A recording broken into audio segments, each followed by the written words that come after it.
হকির টার্ফ বেশিরভাগ সময়ে ফাঁকাই পড়ে থাকে। সেটা নতুন কিছু নয়।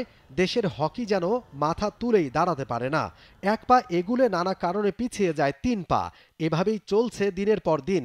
ঘরোয়া হকির খরা কাটানোর যেন কোনো উপায়ই নেই ফেডারেশনের জানা।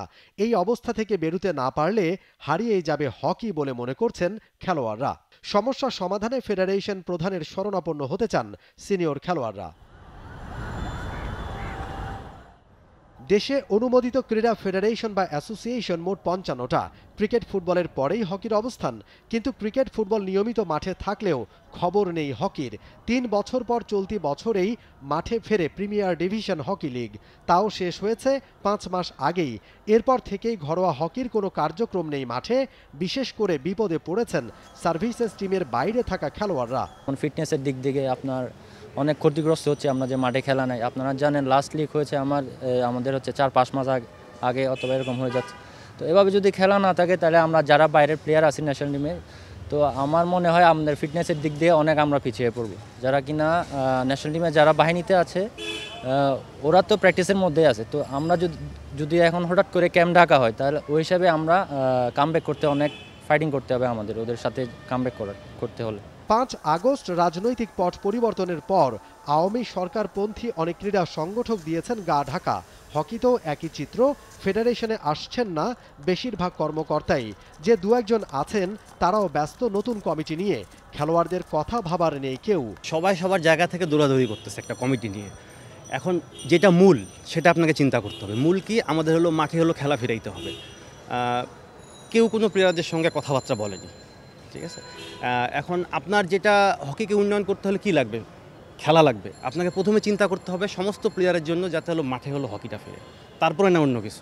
যারা আগের কমিটিতে ছিল এখনও তারা সোচ্চার আছে যে কিছু মাধ্যমে হোক বা কোনো কিছুর মাধ্যমে কোনো কিছু করার চেষ্টা করছে। ওটা যদি না করতে পারে আমি উপদেষ্টা মহোদয়ের কাছে এই প্রস্তাব রাখবো। ক্রীড়া ফেডারেশনগুলো সংস্কারে কাজ করছে মন্ত্রণালয় কর্তৃক গঠিত সার্চ কমিটি।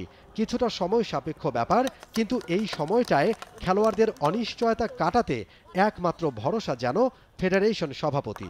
আমরা হলো আমাদের তো হকির একজন গার্জিয়ান আছে, সভাপতি বিমান বাহিনী প্রধান, তার সঙ্গে তিনি হলো নতুন আসছে। আমরা তার সঙ্গে যোগাযোগ করার চেষ্টা করছি, বাট আমরা পারিনি।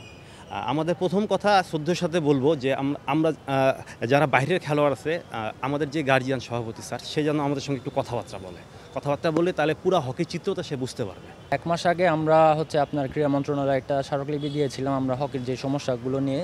তো আমরা চেষ্টা করেছিলাম প্রেসিডেন্টের সাথে দেখা করার জন্য, কথা বলার জন্য, এবং আমাদের হকিকে কীভাবে মাঠে নামানো যায়। তো ওই মন্ত্রণালয়ে যে চিঠি দিছি আমরা, ওইটার ফিডব্যাক এখনও আমরা পাই নাই। দ্রুত ঘরোয়া হকি মাঠে ফেরানো না গেলে অনেকেই খেলা ছেড়ে দেওয়ার পরিকল্পনা করছে বলেও জানান সিনিয়র খেলোয়াড়রা। মমিন Rohan, sports, Dhaka.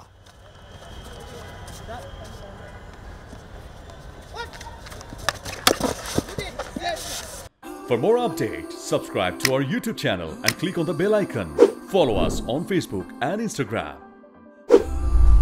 Download T-Sports app to enjoy exciting games and highlights. Visit tsports.com.